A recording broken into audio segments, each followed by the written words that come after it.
Matthew mentioned Alton Reed, who is one of our early career researchers here, and who's going to be talking to you today about flamenco and the politics of it. Thank you very much, Anna. I'd like to say congratulations to Anna, who actually passed her PhD via the yesterday, so congratulations. Dr. Jenkins. Had to be said. Thank you ever so much for coming. It's a delight to see so many people here on an dreary October morning, so thank you very much. And I would like to extend my gratitude to Anna and also the Festival of Ideas team. They've done a fantastic job with putting this all on and actually promoting the event as well. And this is evidence with so many of you being here, so thank you. I'm going to talk for about 50 minutes, and then we're going to have 10 minutes for any questions that you might have. I'll also hang around afterwards, so if you want to sort of grab me and then have a chat, then I'm more than welcome to talk about flamenco afterwards. So the theme for this festival, as you may well be aware, is power and resistance. Now this resonates with many of the things that ethnomusicologists think about. And ethnomusicology is the academic discipline that I belong to. Broadly speaking, ethnomusicology is the study of music in its cultural context, or we might say the study of people making music. So we're not simply interested in music as a form of entertainment, we're interested in what music means for the people who perform it and listen to it, and also what music means and how it might reflect other social, cultural, and political issues. Now, when it comes to this relationship between music, power, and resistance, a number of questions might arise. We might think of the ways in which regimes or governmental institutions use music to put forward a particular ideological position. We might also think of the ways in which music is used to challenge or to resist power structures through political protest, and that's one of the things we're going to be looking at with flamenco. We might also see how music can be used to promote the rights and identity of minority groups who lack power in certain social contexts. These sorts of questions are of great interest to ethnomusicologists, and so that's why I really wanted to put something forward for this particular festival. Now, flamenco, I believe, is a really good example for exploring these sorts of issues. This might not seem immediately obvious. If any of you have any sort of idea of flamenco, you probably have the typical stereotypes of dark-haired gypsy female dancers and passion, fire, sun, sand and sangria in southern Spain. You're probably thinking of an image such as this might come to mind when you think of flamenco. However, the following image is probably not what would come to mind when you think of flamenco. I have to give a little warning here. This is a potentially controversial image, so if you're easily offended, do please close your eyes. So this sort of image you would not associate necessarily with flamenco. Now this image comes from a protest group that we're going to be looking at as a case study. This is a group that uses flamenco as a political weapon, we might say, in certain contexts. She has written on her chest, "Death to Capital," so there's an anti-capitalist group quite clearly, and we'll be looking at the ways in which flamenco can be used to that capacity. The CD I was playing rather subtly in the background actually came from a singer, Juan Panilla, who I know in Granada, and he also uses flamenco as a political tool. So all the lyrics in that CD have some sort of resonance with political or ideological issues. So flamenco then has a lesser known side to it, a side that is in service, we might say, of social activism and political protest, a side that attempts to resist power structures. In this talk, we're going to look at two particular case studies. So one is this protest group that relates to the picture I've just shown you, and another one is a production that uses flamenco as a form of intercultural dialogue and also as a way of critiquing negative attitudes towards immigration in Spain. And this is, of course, a very pertinent topic for what we're seeing now with the crisis in Europe. Now, I hope that by the end of the talk, you'll not only think differently about flamenco, but also about music. About the power of music, not merely as a form of entertainment, but also as a way that human beings negotiate their social worlds. Now, before I go into these two particular case studies, I'm just going to give a very brief overview to flamenco, where it comes from, a bit of its history, for those of you who I imagine have next to no knowledge at all of flamenco, or you might, in which case you may know this already. So flamenco is a music and dance tradition that primarily comes from southern Spain, from the region of Andalusia. Now this is a map of Spain as it stands now. Spain was decentralised in the late 1970s, early 80s, into 17 autonomous communities that all have their relative degrees of power and cultural sort of identity. Flamenco is predominantly associated with Andalusia. There are also influences in Extremadura, in Murcia, and there's large flamenco communities in Madrid and Catalonia. But predominantly Andalusia is seen as a sort of homeland for flamenco. The tradition is made up of 3 performance mediums. So, of course, dance is the most internationally recognised, the one that would probably spring to mind. The guitar also plays a fundamental role, not only as an accompanying instrument, but also as a solo instrument. Song, as well, is perhaps the most important thing, and people don't necessarily recognise this, that for many fans, for many artists, song is actually seen to be the central aspect of flamenco artistry from which everything else emerges. Now, the origins of flamenco are something of a bit of a mystery, and of course, as with any of these things, they're a subject of great debate. I could talk for hours, which would be probably quite boring for you and not very productive. So I'm just going to give a brief overview of some of the things that are perhaps more relevant to this talk.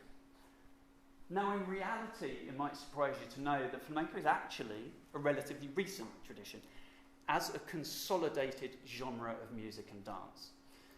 This really emerged in the mid-19th century in performance contexts, in commercial theatres that were known as cafés cantantes.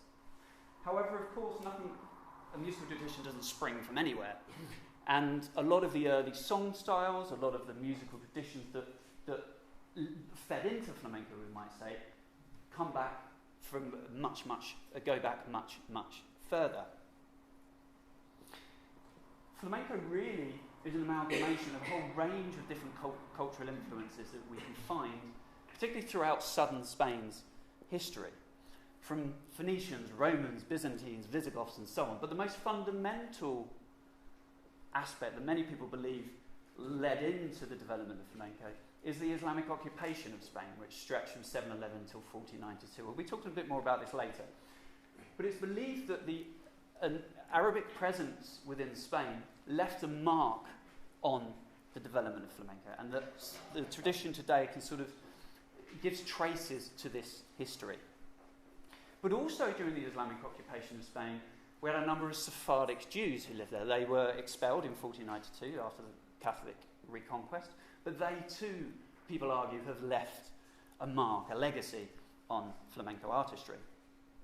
But the most important group, perhaps, are the gypsies, or gitanos, as it's said in Spanish, that arrived in around the 15th, 16th century, and they are believed to have been one of the most important groups for forming flamenco as an artistic tradition. But we also need to take into account other lower class Andalusian groups. For example, miners in East Andalusia and into Murcia. Another argument that's becoming sort of more popular in research is that sub-Saharan African slaves actually played an influence on the development of flamenco. This was because West Andalusia was the sort of point of exit for Spanish colonialism into Central America and South America. And the idea is that many African slaves lived in these parts of West Andalusia, and they went forwards and backwards to South America, and that this too may have in some way fed in to the development of flamenco. So in sum, really, it's an amalgamation of different cultural influences. But a unifying factor is that flamenco was really born amongst marginalised lower socio-economic groups as a way of confronting social woe. So in a sense, flamenco's always had a sort of political side to it. In the late 18th century, we start to see some of the early song styles appearing, and some of these lyrics very often dealt with themes of poverty, of social marginalisation, of harsh working conditions, and so on. But it wasn't until the 19th century that flamenco really became more of a popular, we might say, commercial tradition across Spain. Now, this was partly because of European Romanticism. So this is where people were in search of the exotic. They were in search of the so-called primitive and what have you, the Oriental. Many intellectuals, travel writers, poets, composers from other parts of Spain, but also from other countries in Europe, travelled to southern Spain, where they found gypsies, they found Islamic architecture, they found seemingly Oriental styles of performance, such as early flamenco. And this fed into a sort of popularised, romanticised image of flamenco that also fed in to a popularised, romanticised image of Spain. And actually, much of the associations that we put onto flamenco come from this period. So flamenco gained its popularity across Spain, almost as an emblem of Spanish national culture. But flamenco was also claimed by Andalusian regionalists. So these were people who wanted more power for Andalusia. They wanted more cultural recognition for Andalusia. So towards the late 19th century, early 20th century, flamenco was sort of taken again as a symbol of Andalusian regional identity as well. However, with the outbreak of the Civil War in 1936 and the Franco regime in 1939, flamenco was really sort of consolidated as something truly Spanish. Now, this was because under the Franco regime, any sort of cultural regional diversity was highly suppressed. So regional languages, like in Catalonia or the Basque Country, or regional cultural traditions were not either suppressed or in some way morphed to be something Spanish rather than regional. And flamenco was one of these traditions. When Franco died in 1975, in 1978 we moved to the so-called transition to democracy in Spain. And this was when Spain started to decentralise into these 17 autonomous regions. From that point on, flamenco became much more of a global tradition, much more on the back of the world music industry, we might say. And also, because Andalusia had gained its autonomy, it also started to become a symbol of regional identity, again, within Andalusia, which it couldn't have done during the Franco regime. Nowadays, people often see flamenco as a somewhat politically neutral tradition, that is more associated with tourism or with the commercial industry or with Andalusian identity. However, in recent years, dramatic social, cultural, economic and political changes in Spain have led to this new politically recharged form of flamenco, we might say. And we're now going to move to a particular case study that I will focus on for the next few minutes.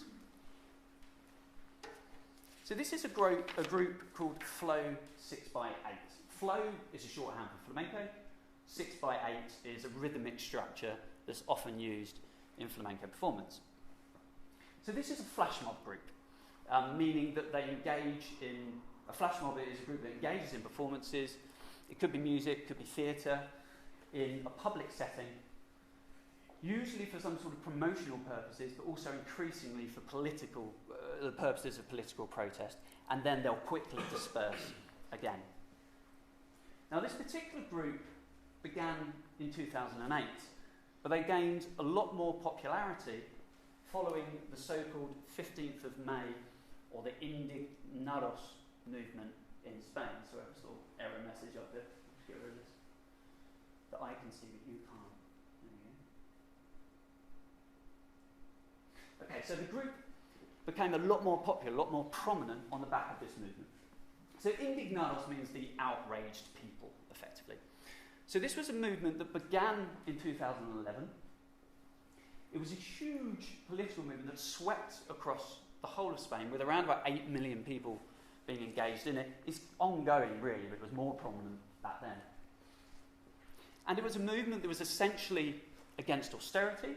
It was in reaction to high levels of unemployment, the banking crisis that had swept across Europe and particularly had affected Spain very, very badly. They were against economic disparities, the dominance of a two-party political system, and so on and so forth.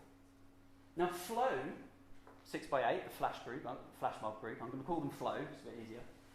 They came out of this particular movement.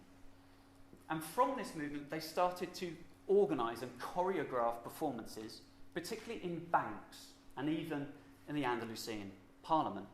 They suitably called these performances acciones, which basically means actions, giving us sort of an idea of political momentum, political attack, you might say. These acciones are filmed and uploaded onto YouTube and also onto the movement's own website. And their central message is, of course, anti-capitalist, is against socio-economic inequalities in Spain and political corruption. They challenge neoliberal policies such as privatisation, austerity, reductions in government spending and so on, that attempt to strengthen the private sector, that many people believe have led to higher levels of unemployment, that have led to the sort of intense austerity policies that countries such as Spain have arguably suffered from. So this is the context in which we need to understand this particular group and where they're coming from. So I'm now going to focus on two examples so you can see the ways in which the group actually puts forward their political message. Right, so this is the first one. So this is a performance in a bank, in BBVA. I'm not going to translate any of it because I believe there's subtitles here. And we'll look at the lyrics at the end. I just want you to sort of get an idea of the performance and what this group does.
So there you go. So that gives you an idea of the sorts of performances that this group is involved in. I'm sorry for this portion of the room because you can't. I'm in the way of the screen. It's quite difficult.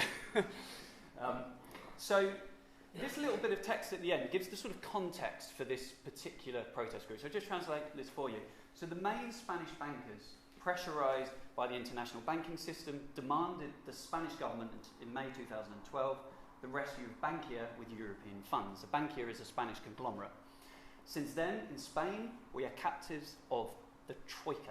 So the Troika, you may have come across, is a sort of rather derogatory term that's used to refer to three institutions that have been responsible in Europe for the banking bailouts and then the implementation of austerity policies in countries like Spain and countries like Greece and so on. This is the International Monetary Fund, European Commission, European Central Bank. Now, the bailout for Bankia superseded 20 billion euros, so this was the largest one in Spanish history for a single bank, and it was also part of a larger bailout package that came from Europe that was around about 120 billion, or in excess of 120 billion. So the performance clearly is critiquing this particular event that occurred, and the general European involvement in economic policies and the sorts of austerity measures that have been implemented as a result, and the high levels of unemployment within the country. Now, the lyrics are also very carefully written to reflect this central message. Let's get back to these. Now, I have to thank my Spanish teacher Pablo, who's just out over there, because some of the metaphors in here are actually quite complicated to get through, so he helped me with some of the translations, so thank you. So the song is Four Swindlers, which really, the Four Swindlers we think refers to the three main banks in Spain, BBVA, Santander, Bankia, and probably the Spanish Parliament as well. Now the lyrics here are quite significant. So more than 20 billion went to Bankia. Pots and stoves would shake throughout Spain. So this is referring to the idea of austerity and the sorts of effects that may well have on day-to-day living in Spain. No hospitals or refuge, where shall I shelter? If until the day I die, I owe them everything. Money, why do you need more money? They'll be buried, but with their pockets full. They are my four swindlers with striped suits. They lurk in the shadows and not on the beats. This was quite hard to translate. Basically, I think is the idea that they're sort of in the darker side of society, that they're in the background doing dodgy deals and not being transparent, perhaps. Don't ask for my forgiveness because there is none.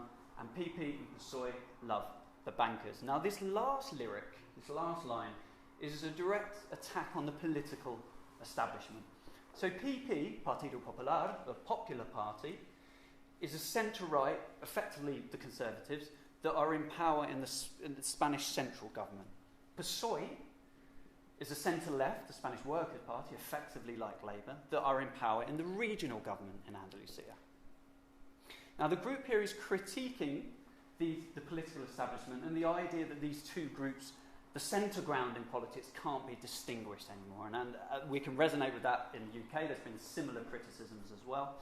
And they argue that the two parties are sort of engaging in the same austerity policies that are having negative effects due to the banking crisis, that are having negative effects on Spanish day-to-day living. Now, this doesn't come out of anywhere. This reflects a general trend, a general fragmentation of politics, not only in Spain and Andalusia, but also in other parts of Europe.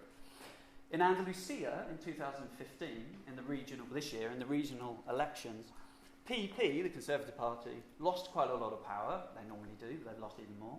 PSOE, who have been in power since the 1980s, have lost power as well. They still are in power. But a new party emerged called Podemos, which means we can.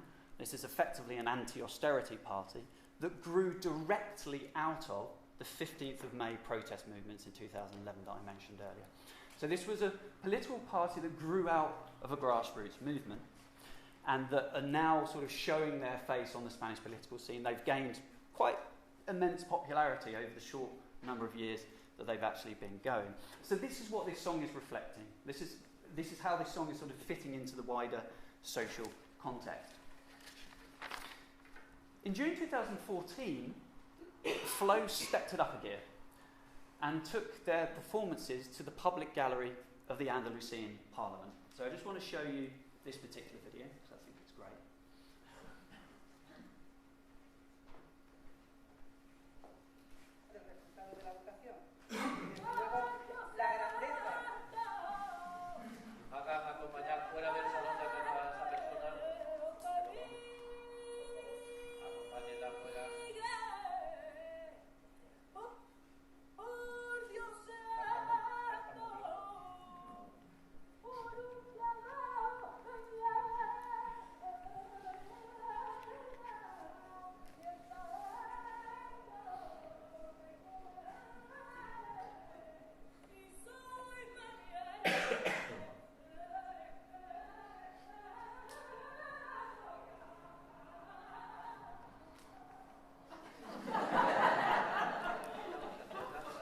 This is edited, by the way, quite clearly.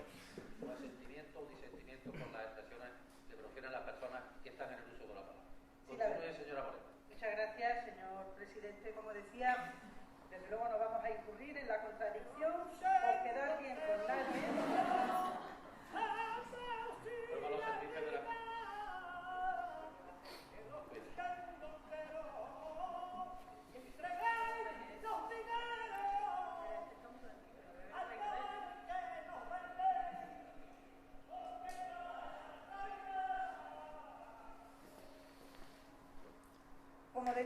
Okay. I'd love to see that happen in the UK Houses of Parliament. I mean, that really liven things up a little bit. Unfortunately, I don't think that's going to happen. So this gives you an idea then of that particular performance. Now, the key issue here, of course, of this particular protest are the levels of poverty and unemployment that have arisen as a result of some of these policies that have been implemented that were critiqued in the other video. Now, the first lyric here is quite significant. Begging on my knees is how you like to see me, or emigrating, begging for a shit job while you indulge in dodgy deals. You are lackeys of the Troika. Again, that attack, you would say, on European institutions. Now, Flow, in this particular video, are really trying to bring their critique back to the regional level and the problems that are facing in Andalusia. Now, there isn't an overestimate here. The levels of poverty and unemployment in Andalusia are highly significant. It's the poorest region, or one of the poorest regions in Europe, and it has one of the highest levels of unemployment in Europe. So this isn't just being overestimated. There are genuine issues here that this group is commenting on. And many trained doctors, lawyers, nurses and so on need to, well, they get bad jobs, as she says in the video clearly, as waiters, or well, I'm not going to say bad jobs, but jobs they may not be trained for as waiters, waitresses, bartenders, so on, or many do emigrate. And the levels of emigration, particularly from southern Spain, are quite significant, particularly in recent years. Now, one of my colleagues, Joshua Brown, who works in the United States, he's worked significantly with this particular group, more than I have, but he's been very, very helpful in helping me with some of the research for this. So I wanted to put in a reference to his work. So he states, an anti-capitalist stance is no longer considered radical in Andalusia due to the inordinate amount of pain and misery that the free market system has caused its people.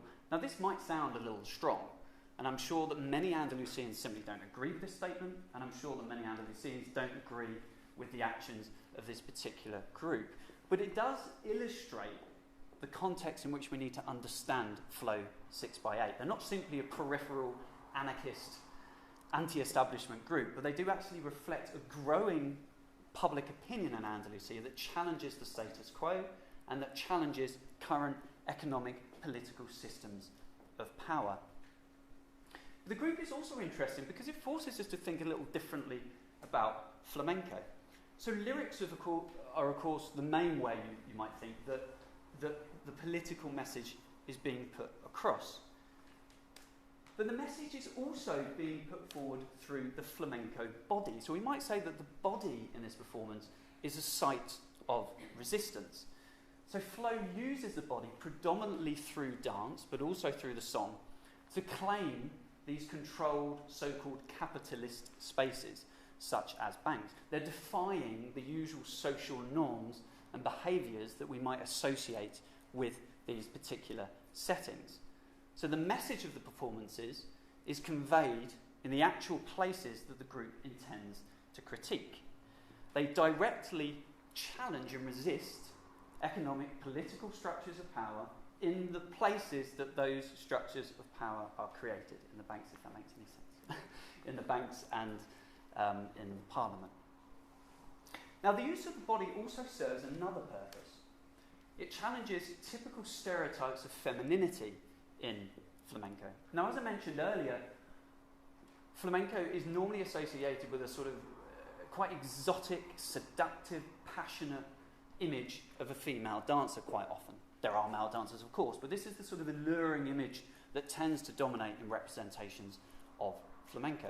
But in this particular performance, the dancer is a powerful political figure that breaks with these usual exotic stereotypes that we might associate with flamenco. And this is significant because Andalusia traditionally is quite a patriarchal society.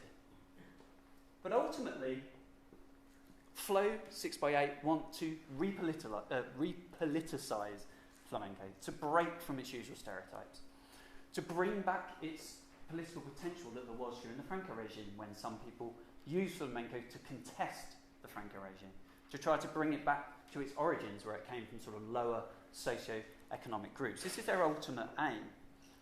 They believe that the institutional development of flamenco, particularly in Andalusia since the 1980s, has in a sense sanitized it. So its relationship to tourism and the commercial industry have made it more of a sort of cultural commodity, we might say, that's part of the broader economic system. They want to sort of try to bring back a political edge to flamenco.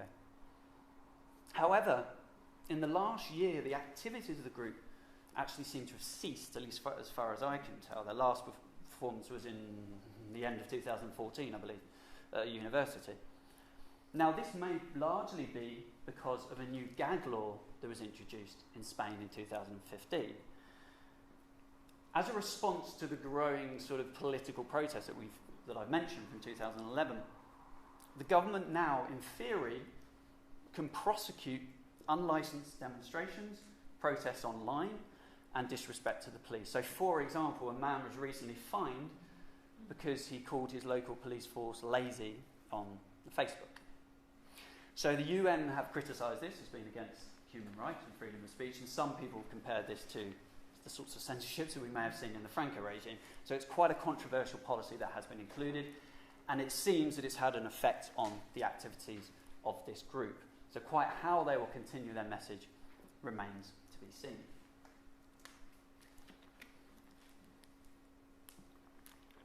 So now I want to move to the second case study.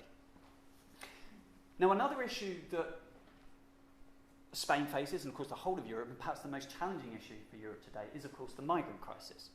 Flamenco too has been used as a tool for challenging negative social attitudes towards immigration, drawing on its history to try to promote a sense of intercultural dialogue. Now, before I look at the case study, I want to sort of give a bit of context here, because it's quite a complicated scenario. So I'm going to give a bit of context to immigration and also to the historical relevance of flamenco. So Spain is a gateway to Europe, and therefore has experienced a dramatic increase in the arrival of people, of course, who are escaping poverty, who are escaping regimes or war, or people simply who are seeking a better life due to dire economic circumstances. And like other European countries, people often need to make quite treacherous journeys in order to reach Spain, and many, many people have lost their lives in the Strait of Gibraltar, which goes from North Africa to southern Spain. Now, the numbers in the Spanish context are relatively small when we compare them to Greece, to Italy, to Eastern Europe, and so on. However, immigration from Morocco and from other African countries has been quite prominent since the 1980s, and it became particularly prominent in Spain from the 1990s and into the 2000s. Now, as a result, a number of researchers have sort of started to say, well, there are rising racial tensions now in Spain, xenophobia and also Islamophobia, particularly in areas or communities where there's large communities of Moroccan immigrants in places such as Andalusia. And of course, we're seeing a similar situation, a similar rise in these tensions across Europe. But a factor that distinguishes Spain from other countries in Europe is its own history, particularly when it comes to how Spain has dealt with Moroccan or Muslim immigrants. And this relates to Spain's Islamic past that I mentioned earlier. Now, Islamic occupation in Spain stretched from 711 till 1492. This is a very Cook's tour again of the history. This was referred to as Al-Andalus, which was the territory that were not only parts of Spain but also Portugal, the territory that were under Islamic occupation. In reality, Al-Andalus only actually lasted until the early 11th century. Following that, Islamic occupation was sort of broken down into smaller kingdoms that gradually lost more power as Catholics pressed back against those territories. The history is hugely complex, but this is the rough sort of era that we're talking about. Now, Spanish historians, media representations, and educational narratives have often constructed, we might say, conflicting versions of this particular history. And I want to concentrate on two sorts of constructions of this history. The first is the idea that Spain was invaded by Islam in 711 that effectively ruptured with Spanish history, that effectively ruptured with the formation of a Spanish national identity. The Catholic reconquest then, in 1492, was the final stage that unified Spain, effectively. Now, this was a narrative that was quite common during the Franco regime in trying to create the idea of a unified Spanish history. And in this idea of a unified Spanish history, the Islamic period doesn't play a part. So in this narrative, the Islamic history of Spain is effectively sort of erased as being influential on Spanish identity. Nowadays, amongst some quarters in Spain, people are concerned that Moroccans, particularly, because it's the largest group, are invading again. Now, this has been made worse by some extreme Islamic groups who claim Spain as a lost territory that they should claim. So there's this kind of tension that's going on here. Now, as a result, Moroccans are sometimes referred to as invading Moors. Now, you may have heard the word Moor before. Moor is a historical term to refer to Arabs and Berbers from North Africa who occupy Spain from the 8th century. It has derogatory connotations as well, of sort of the idea of a barbaric, savage Arab or Berber attacking and taking over Spain. So it has quite negative connotations. But now the word Moor is sometimes being collapsed into modern-day representations of Moroccans. And I'll give you an example. There's a phrase called "No hay moros en la costa." There's no Moors on the coast. This is basically a phrase saying the coast is clear. You now often see phrases in graffiti. It's even been used in media representations. Moros en la costa. There are Moors on the coast. So the connotation here is that they're invading again. So it has quite sort of negative racial connotations. However, an alternative version of this history actually embraces the Islamic period as a sort of an essential part of Spanish, and particularly an essential part of Andalusian regional identity, because a lot of the Islamic occupation was in the south of Spain, in Andalusia. Now, according to this narrative, the Islamic history shouldn't necessarily be shunned as being formative, but it's actually important to national identity, that Al-Andalus, this Islamic period, contributed to European philosophy, European arts and sciences, and so on and so forth. There's also the idea of convivencia, which means coexistence. Now, this is the idea that Christians, Jews, and Muslims lived happily and in tolerance within Islamic Spain. The Arabized Christians within Islamic Spain, not the Catholics who are in other parts of Spain. So Arabized Christians, Jews and Muslims live together happily in Islamic Spain.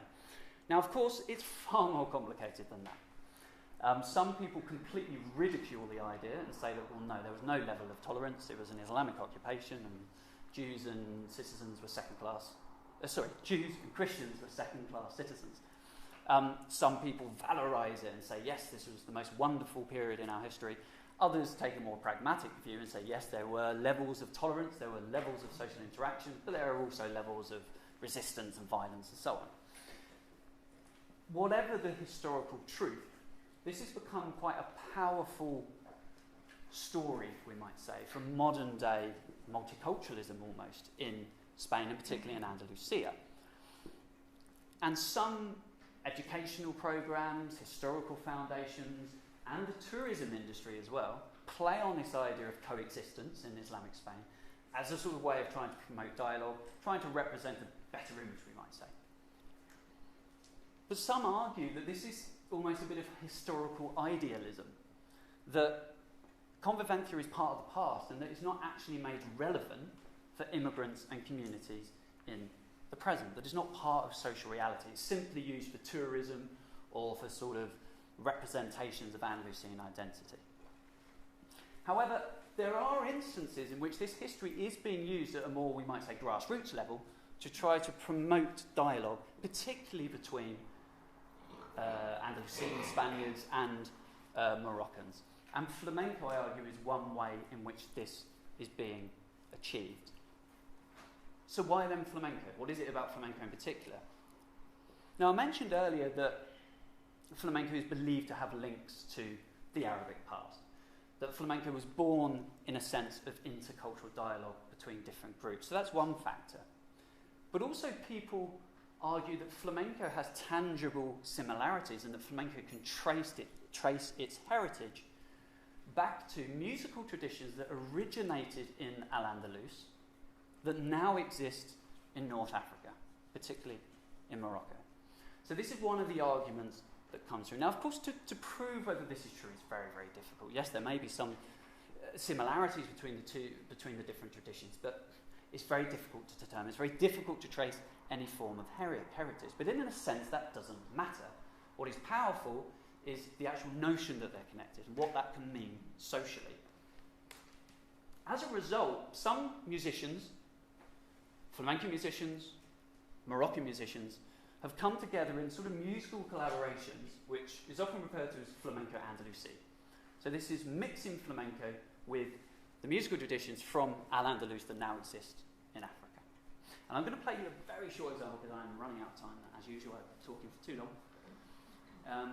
Just so you get an idea. Now, this comes from a Moroccan artist called Jalal Chakara. He's lived in Spain for many, many years. And he's very well known for engaging in these sorts of cross-cultural musical collaborations, we might say. So this is a brief example of flamenco mixed with traditions from Al-Andalus.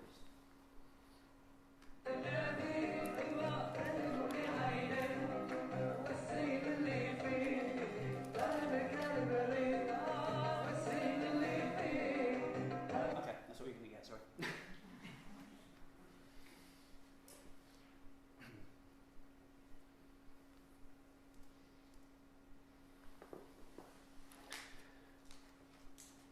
Now, sometimes, in a sense, this is seen then as a recombination of history.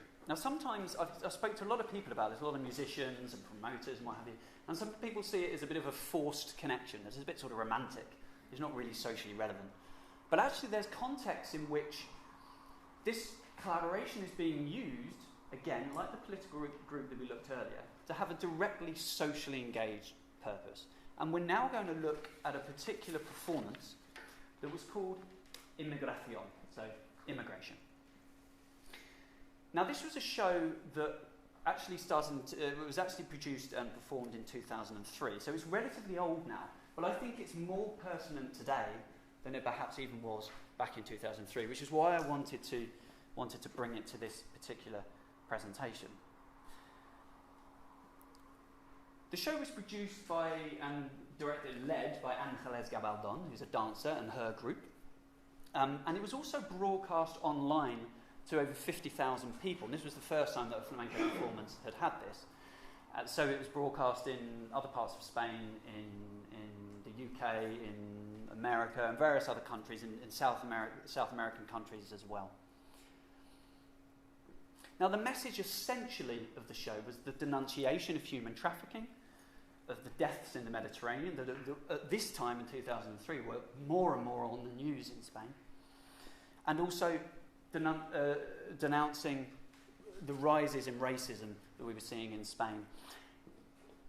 It was an attempt to critically engage with the debate here, to try to sort of raise awareness of the realities of immigration and, as a sense, try to promote some form of cultural tolerance. So how then was this message actually put across? Now, one of the significant factors of this show was that it actually featured a multiracial cast. Now, this is very rare in flamenco. Normally, flamenco performances are dominated by Spanish, even just Andalusian artists. This particular show featured Jalal Chakara, the Moroccan musician who I just showed you, other artists from North Africa, people from Japan, people from Brazil, people from France, people from the UK. It was a truly broad sweep of different people were involved in, different nationalities were involved in the performance. And it expressed the notion, we are all immigrants, which was one of the slogans that was kind of used for the show. Another important factor in this production was that it wasn't just using music and dance, it was also using video and striking images. I mean, the image we have here is particularly striking. This was the promotional image. So this is a shirt floating across the ocean that is meant to depict the deaths of migrants across in the Mediterranean as they're making the journey to Spain. They also included, the producers also included video footage into the performance as well. So there was archival footage of immigrants arriving into various parts of Spain. There was also their own footage that they filmed of broken boats that had washed up on the Andalusian shores that, of course, had come from migrants who'd made the journey over to Andalusia. It's also important to note the narrative structure. I'm going to show you a bit in a minute, but it's also important to note the narrative structure of the performance. This was more than just a music and dance performance. It was also a story. It was meant to show the different faces to immigration, to try to raise awareness. So we had scenes dealing with racism. We had scenes dealing with sex work, which is unfortunately a job that many female immigrants find themselves falling into in Spain, particularly in cities such as Seville. So we tried to present the different faces to the crisis that specifically within Spain and Andalusia, but of course it can speak to global issues as well. The show also wanted to contrast the experience of Spanish emigration with Spanish immigration. So I'm just going to give you a quote here from the director. The Andalusian coasts are the port of arrival for people wanting to seek a new life for themselves, a better life, a job. We sought to contrast that reality with when the Andalusians were an emigrant people out of need, who during the 60s and 70s led a considerable exile both within Spain and abroad. So this is referring to the huge numbers, particularly who have left Andalusia from the 60s, 70s onwards and back into the history of Andalusia as well, and contrasting it with the reality that Andalusia is now facing. Or at least was at this time. But the final point, the final sort of most powerful message of this show was the way in which Flamenco Andalusi, this collaboration, was used to put forward a critical message. So I'm just going to show you now a couple of clips. This is all available online, the whole production, so if you want to see it, it's not very good quality, but it is all available.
I'm running out of time. So that gives you a brief idea of the performance. So this particular scene was called rechazo, which means rejection. So we've got here three dancers. Two, we assume, are Spanish, and one, a North African immigrant in Spain. And he's been brought into the circle only to be cast out again and pushed away at various points. So the sort of racial tensions are being depicted through the dance choreography itself. The lyrics are also highly significant. "You aren't like us," they told me at the bar. I replied, "Thank God, no two people are ever the same." Now, these lyrics are sung in Spanish, and then they're replicated in Arabic, as you just heard, by Jalal Chakara, this particular musician. And they're replicated in a vocal style that is believed to have its heritage in Islamic Spain. So again, here this recombination of the two styles, of the past and present, you might say, is being used for a more critical purpose, a way of raising awareness of the issues surrounding immigration and trying to promote tolerance. Now, since 2003, the situation, of course, has worsened. We're seeing greater levels of migration, more deaths, greater racism, and the rise of the far right and what have you across Europe and in Spain as well.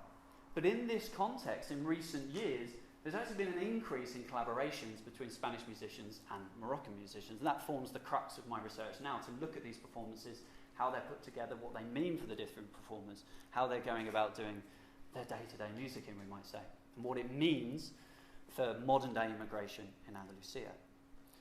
As an ethnomusicologist, I sincerely believe in music's potential for social activism and for the promotion of equality and tolerance, and I hope that these two examples have illustrated that point. Music can give power to the powerless and voice to the voiceless in a world that is characterised by continued inequalities. Thank you very much.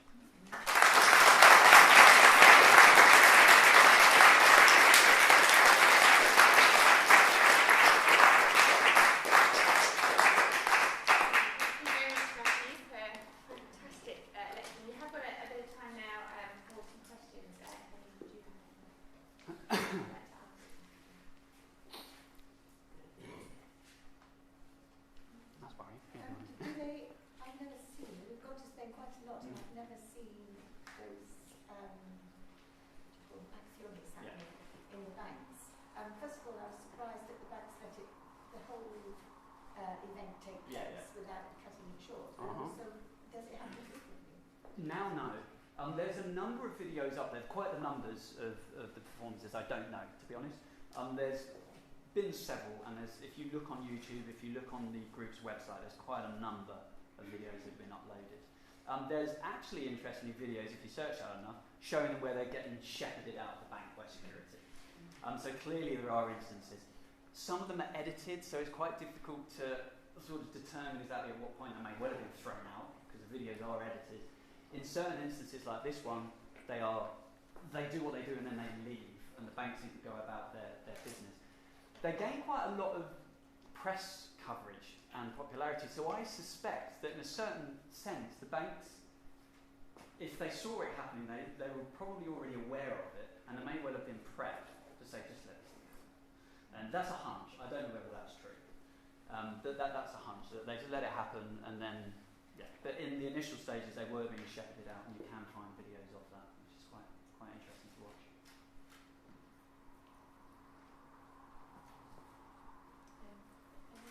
Yeah. Would you agree that the original flamenco is rather fatalistic music to do with duende and a small group of people who have ended up, as it were, in a foreign country and trying to preserve their identity, whereas what seems to be happening now is a kind of reversal, and instead of creating their own enclave, actually trying to go out into the greater society, change it in a way which maybe during the Flamenco period was a group which the artist Miro got involved in, was it the Clacker, who were a street theatre group, and were involved in protests and so on. The new thing seems to be closer to that than the old flamenco. Yeah, and I think you're completely right. Thank you for the question. To answer this in any depth would probably take me ages. Maybe we should chat afterwards. But just to respond to it quickly. So this idea of duende, so just for those who aren't aware, duende is kind of it's an aesthetic, something that people are trying to search for in flamenco performance, the sort of ephemeral quality of a truly authentic, fantastic performance. It's almost spiritual in a sense that people are trying to aim for. Now, you speak to a lot of artists and they kind of rubbish the idea of duende. We need to bear in mind that duende was actually developed partly on the back of Federico García Lorca and his writings in the early 20th century. He sort of popularised the idea of duende. But what I think you're getting at, which is completely correct, is this idea of fatalism, of sort of confronting your social woes. And flamenco was born, as I mentioned at one point during this, and this is something that the group's trying to sort of resonate with, was born amongst lower groups, lower socioeconomic groups, in quite discrete, we might say, local settings. There was no sort of overtly political purpose at that stage. Later on, flamenco started to be patronised by the so-called señoritos, who were sort of the intellectual elite the higher classes in Andalusia, way into the 19th, even into the 20th century, had a hugely feudal structure of the have-nots and the haves. And señoritos started to patronise certain flamenco events that paved the way for its popularity eventually. But you're completely correct. It was born in these sort of smaller contexts of a way of sort of confronting social woes, of trying to sort of tie together a relatively small community. This group is bouncing off that, but making it more overt, making it more politically active, we might say. So I hope that answers your question, but we can talk more about this afterwards. A similar movement in Greece, I think it's Rembetica. Yeah, Rembetica. Yeah, I don't know about where it's been used to a political purpose. Well, it's political. Really? Okay, that's interesting. It's a movement in the 1930s, again, amongst small people. Mm. It's known as the Greek blues in the way Fado is the Portuguese. Sure, yeah. But there's been a huge revival of it in the last 10, 15 years, and it's become more politicized. Interesting. Oh, that would be interesting if you could tell me more about that afterwards. Thank you. In response to that, used to have, I think, used to have to kind of go and find flamenco, and it would be away from, or real flamenco, be away from, like, the different parts of town night to night. Uh-huh. And so you kind of had to seek it out, but this is really very much seeking out people it's trying to reach. You have to kind of go and search for it. Absolutely, yeah. Except the sometimes. Absolutely, yeah, you're quite right. And there are still those sorts of contexts that you do need to seek out, so to speak, in flamenco. There's one that pops to mind is the Peña, which is a flamenco club. These were established in the late 1950s during the Franco regime as sort of contexts specifically for the enjoyment of traditional, orthodox, we might say, flamenco. And partly because a lot of the context for flamenco, the more sort of local, private context or bars that have been associated with flamenco, that have been associated with revolution in the during the Republican era, during the Civil War, and in the early stages of the Franco regime, they were shut down by the regime, and so other sort of contexts sprung up in their place, and the Peñas is one of them, and you can still find those in Spain. There's a whole number of them. They're quite hard to get into often, but they're those sorts of almost backstreet performances that you can find that are still there. Okay. I was thinking as well, about these two cases that you raised. I think that they are really interesting. Thank you. Explain very well this linkage between flamenco and resistance. And the first one, this connection with the Spanish indigenous movement is really important. But I would say that the anti-eviction movement was also With the what movement, sorry? anti-eviction movement. Anti-eviction? Yes. Okay. That was, I think, that really important connection as well. Okay, I wasn't aware of that. Banks were like the political space, Mhm. so this idea of the body like being the resistance space Mhm. and occupying the banks Mhm. was also part of this context. And then this kind of performance wasn't that strict because Mhm. people like were getting used to use these banks as a political space. Sure, yeah. Yeah, because there had been other performances in them, not just this group. So, an anti-eviction. So, did this anti-eviction movement pop up at the same time as the 2011 the Indignados movement? Okay, that's interesting. Now, thank you for that. I wasn't aware of that. Thank you. Then this second case, Mhm. the idea of immigration, I would say that even in traditional lyrics, the idea of migration and traveling from one country to another was quite present. Absolutely, So I would say absolutely. that Yeah, this there's connection has been really absolutely. I mean, there's so much that I could go into this. And actually, it's good you pick up on that. The lyrics of immigration, emigration. One of the opening scene in this particular show has the group of dancers together. They're at a New Year's party. You only find out until they turn on the radio that they're in a New Year's Eve party in Germany. Now, this is, of course, reflecting the huge numbers of Andalusians who went to Germany during the 1950s, 1960s, and so on. And Juanito Valderrama, who was a copla singer, so not flamenco, he was a flamenco singer, but he became more popular in a slightly different style of flamenco that's called copla. There's a popular music tradition in Spain. And he became very popular during the regime. And one of his songs was El Emigrante, the emigrant, that exactly resonated with these issues of the huge numbers of people who were leaving. This was written in 1949, I believe. So you're quite right, and that sort of connection with the lyrics is picked up upon in this show as well. So thank you. Thank you for that. Okay, I think unfortunately we are at our time limit, unfortunately, but Matthew will be staying around.